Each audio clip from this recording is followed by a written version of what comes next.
Welcome back to Virtuous and Noble. I'm Alicia, and today I'm taking you on a journey through different perspectives from philosophy to scripture to find out the real meaning of life.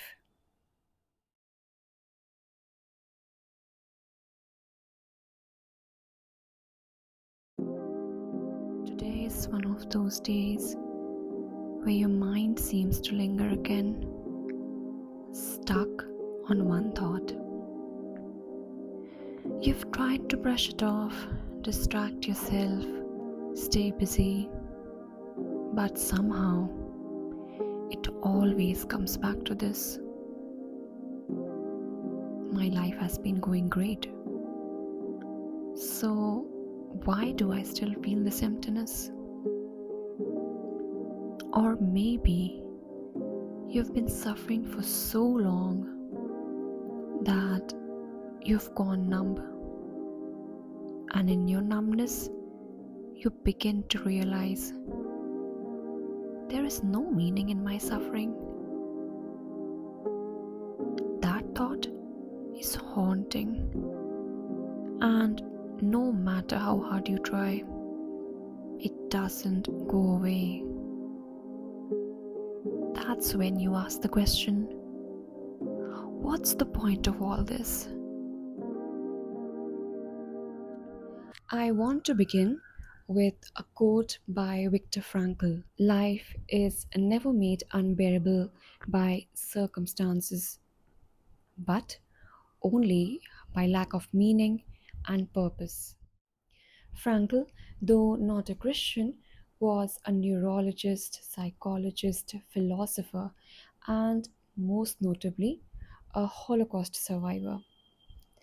His words made me pause and reflect deeply because it's true. When we lack meaning, even the smallest inconveniences become unbearable.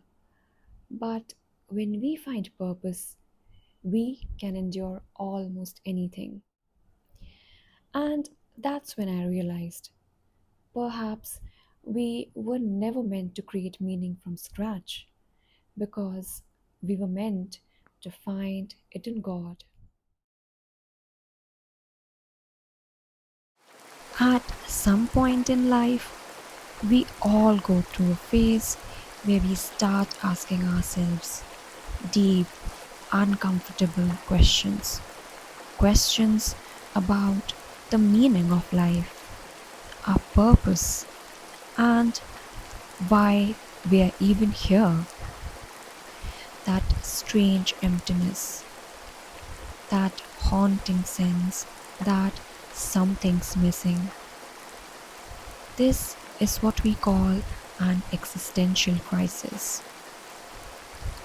But I believe it's more than that. For some people, this phase comes early in life. For others, it takes years, maybe triggered by loss, failure, or just a silent moment when life feels painfully empty. I started to wonder, why do we even go through this phase? Why are we hit with such a confusing question to which no one has a solid answer to unless they are a Christian? I've noticed that people come up with all sorts of answers and explanations based on their level of understanding, beliefs, intellect, or personal experiences. And then there are some who look completely perplexed, as if they've never even dared to ask themselves that question, let alone find an answer. Think about it for a moment. Isn't life meaningless and absurd without purpose? God designed us in such a way that we naturally seek meaning in everything we do, whether it's our work, relationships, or even the smallest tasks. We crave a reason behind it all. There's always a longing for a definite end goal. But when we chase things that add no real value to our lives, we begin to slowly self destruct. Let's pause and consider this. If we are just biological organisms trying to survive, then why bother with love? Why care about truth? Why pursue justice? Why create art or music? Why would we write beautiful poetry or sacrifice for others? If God doesn't exist, then none of this truly matters. Because that means that life is just a series of events moving toward death. This thought crushes me, but it also humbles me because we realize how limited we are without God. We crave meaning, but we cannot create it. We are not the author.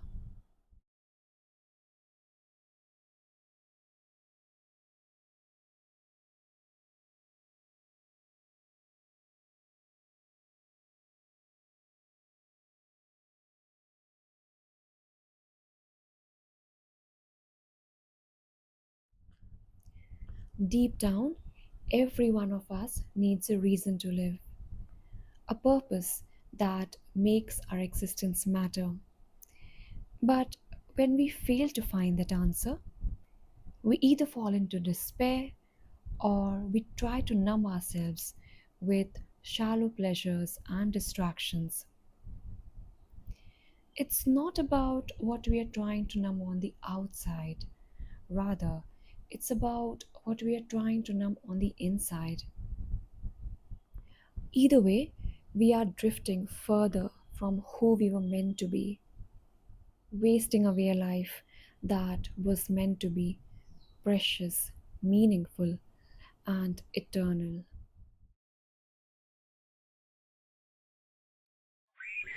Do you remember the time when you were a kid? You had so many dreams and ambitions. You felt like you could achieve anything, that the sky was the limit. There was a lightness in your spirit, a sense of joy and contentment that felt effortless. But as you grew older, you slowly began to realize life isn't as magical and dreamy as you once thought. Life and existence itself comes with limits, pain, and routines that often feel soul crushing. I remember as a child, I used to look at my parents and wonder, why do they work so hard? Why are they always stuck in this endless cycle? The rat race? They didn't seem to enjoy life. And I kept thinking, is this all that life has to offer? I'd watch cartoons and TV shows that spoke of adventure and wonder, and I made a silent decision. I'm not going to live like that. I didn't want to be entangled in a web of competition.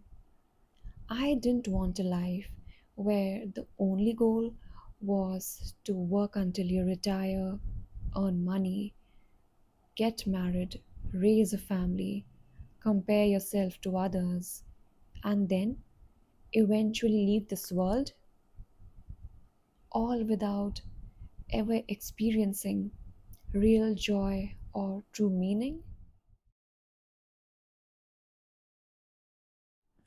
As I grew older, the harsh realities of this world started to dawn on me.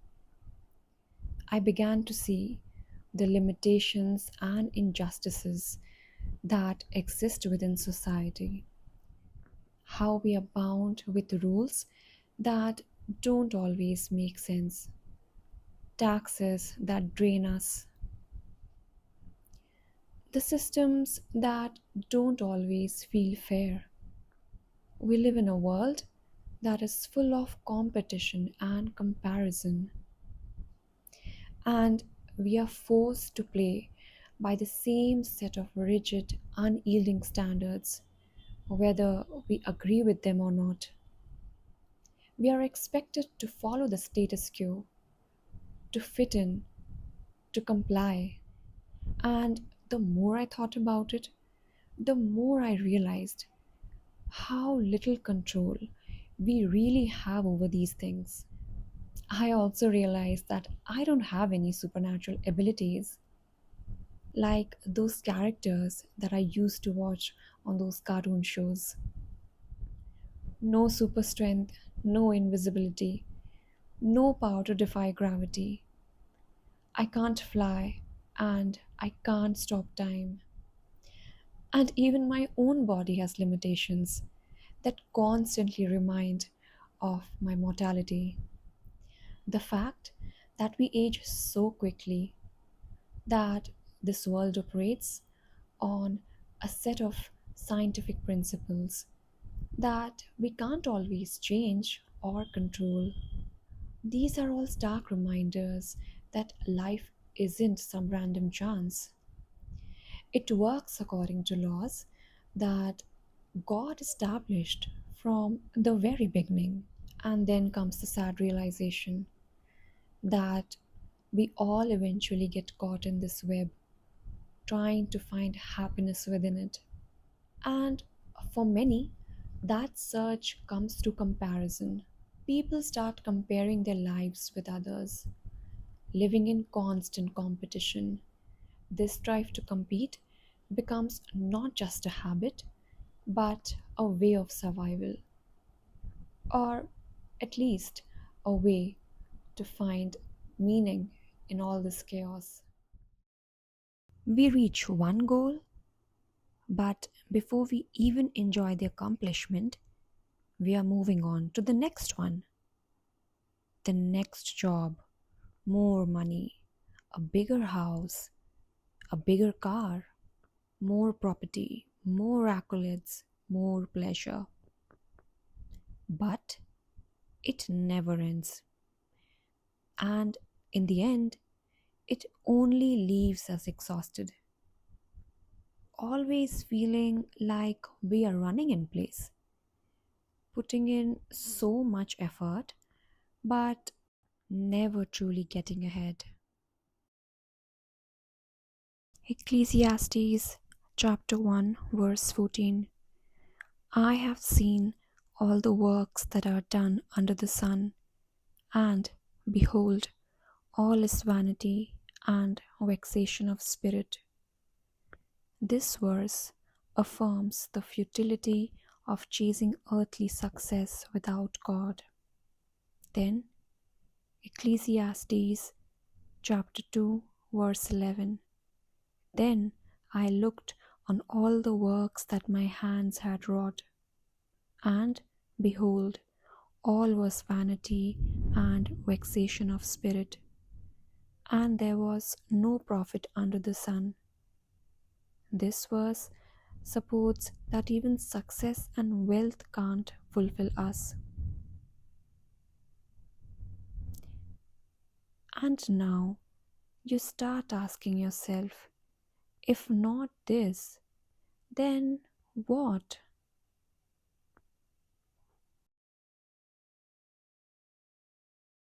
So let's imagine for a moment that you've accomplished everything you've ever desired. You have the life you always dreamt of, and it's all come true while you're still young. You've tasted every delicious food there is, traveled to every corner of the world, stayed in the finest luxury hotels, owned stunning mansions, cars, jets, and designer products. Now, let me ask you, would you truly be happy? Would you truly feel satisfied and fulfilled? Or would you find yourself asking, now what?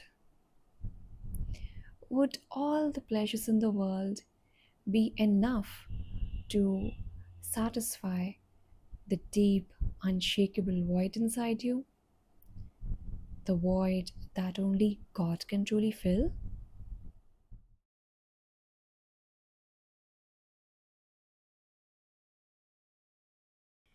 The Bible says in Proverbs chapter 14, verse 12, there is a way that seems right to a man, but its end is the way of death. This is what happens when we try to define the meaning of life on our own terms apart from God. Then it continues. Even in laughter, the heart is sorrowful, and the end of that joy is grief. This verse describes so many lives today. Smiles on the outside, but sorrow and confusion on the inside. We chase momentary highs, yet feel hollow afterward. So, would you feel at peace, or would you have even more problems to deal with? And above all, would you have love? The kind of love that brings real joy, security, and meaning? The answer to all these questions is found in the Bible. In the book of Ecclesiastes, chapter 1, verse 2, the preacher writes, vanity of vanities, all is vanity. What profit has a man of all his labor which he takes under the sun? This verse speaks to the heart of our search for meaning. All the achievements, all the possessions, all the pursuits we chase after without a deeper purpose, they are empty. They don't fulfill us. The preacher understood this truth well, recognizing that when we place our value solely in worldly success and material gain, we are left with a deep sense of emptiness. Psalm 90, verse 10. The days of our years are 80 and 10, and if by reason of strength they be 80, yet is their strength labor and sorrow, for it is soon cut off, and we fly away. This psalm reminds us that our lives are short.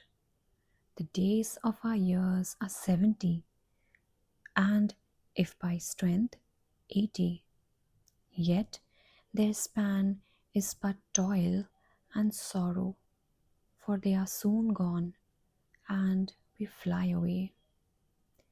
We spend most of our lives chasing something: status, money, success. But in the end, what does it really give us? Even if we live a full life, it flies by in the blink of an eye.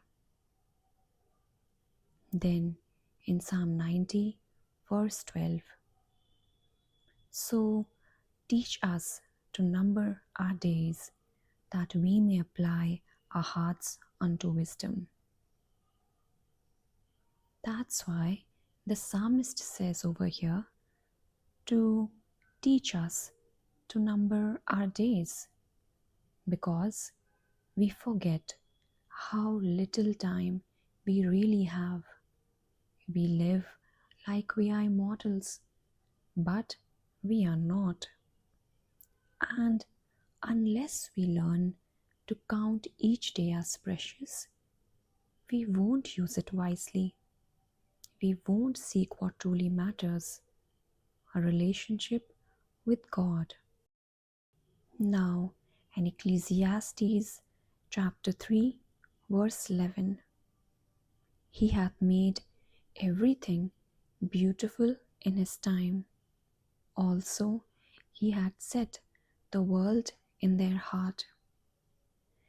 God has placed eternity in our hearts. That's why the things of this world will never truly satisfy us. Many philosophies and worldviews have tried to answer this question of life's meaning.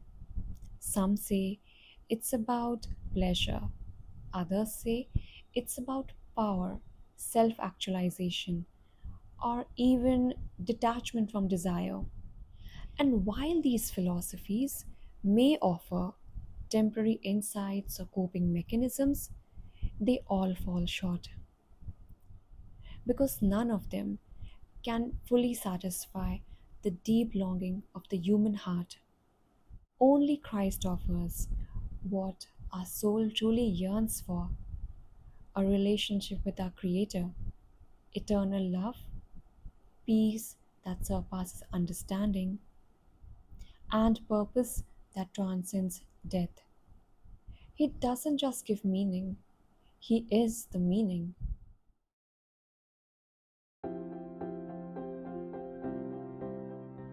Without Christ, life has no true meaning. With Him, even suffering becomes purposeful, even pain becomes redemptive, even the mundane becomes sacred. I found my answer in the gospel that Jesus Christ, God in flesh, stepped into our meaningless world, not to give us better philosophies, but to give us Himself. And in Him, I found purpose, not just in the grand things, but in the small things too. Because now every breath, every act of love, every sacrifice has eternal weight. Christ didn't just give meaning to my life, He became the meaning of my life. And that's why I'm here. Not to be successful, not to be famous, but to love God and to reflect Him through everything I do. Because at the end of the day, what is the point of life without God? There is none. Without Christ, there is no true satisfaction, no lasting love, peace, joy, or life. But with Him, there's pain in the purpose, beauty in the brokenness, and hope that doesn't fade. And that's enough for me. As Jesus said in Mark chapter 8, verse 38, For what shall it profit a man if he shall gain the whole world but lose his own soul? Then in John chapter 10, verse 10, the thief comes only to steal and kill and destroy. I came that they may have life and have it abundantly. This verse shows that only Jesus can offer the fullness of life that we long for. Now, in Matthew chapter 11, verses 28 to 30, Jesus says, Come unto me, all ye that labor and are heavy laden, and I will give you rest. Take my yoke upon you, and learn of me, for I am meek and lowly in heart, and ye shall find rest unto your souls. For my yoke is easy, and my burden is light. Ultimately, we realize that we live in a fallen world, and the result of this is a constant feeling of boredom, a never ending emptiness, a bottomless pit, unless Christ fills it. We continue to live in a world where there's always a bigger problem waiting for us just around the corner after we've dealt with the ones that we already have. So the question is, does materialism bring true happiness, or is it the presence of love, joy, and peace that we are truly after? Can we create these virtues apart from Christ? Can we tackle the evil in the world without the power of God? The answer to this is a clear, resounding no. In the book of Colossians, chapter 1, verse 16, all things were created through him and for him. This verse powerfully reinforces that we were made for Christ, and outside him there is no purpose. There is no love, peace, joy, or life outside of Christ. Then in Isaiah chapter 26, verse 3, you will keep him in perfect peace, whose mind is stayed on you, because he trusts in you. This verse shows that the peace we are looking for can only be found in trusting God. If you're feeling empty, searching for meaning, I encourage you to look to Christ. He alone can truly fill the void and provide the purpose that makes life truly worth living. If this resonated with you, maybe it's time to stop running. Maybe God's been waiting for you to come home. Seek Him, talk to Him, even now.